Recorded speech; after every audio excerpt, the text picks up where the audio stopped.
ধোঁয়াশা শব্দটি কিভাবে তৈরি হলো দেখে নেওয়া যাক, বা ধোঁয়াশা শব্দ কি ধরনের শব্দ।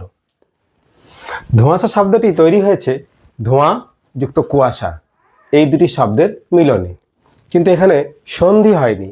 এখানে কি হয়েছে, ধোঁয়া শব্দের সঙ্গে কুয়াশা শব্দের শেষাংশ যুক্ত হয়েছে এবং ধোঁয়াশা শব্দটি তৈরি করেছে। সাধারণত কোনো শব্দ বা শব্দের পূর্বাংশ এবং তার সঙ্গে অন্য একটি শব্দ বা শব্দের শেষাংশ যুক্ত হয়ে যখন নতুন শব্দ তৈরি করে তখন আমরা তাকে বলি জোড় কলম শব্দ বা পোর্টম্যান্টিউ ওয়ার্ড। জোড় কলম শব্দের আরও কয়েকটি উদাহরণ হলো মোটেল, মোটর যুক্ত হোটেল।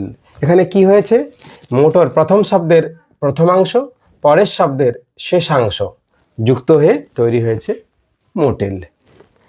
নিশ্চুপ, নিশ্চল যুক্ত চুপ। ঝটিত, ঝট যুক্ত তড়িৎ, ঝট এর সঙ্গে তড়িতের শেষাংশ যুক্ত হয়েছে, তারপর তৈরি হয়েছে ঝটিত। এই শব্দ দুটো তৈরি করেছেন রবীন্দ্রনাথ ঠাকুর।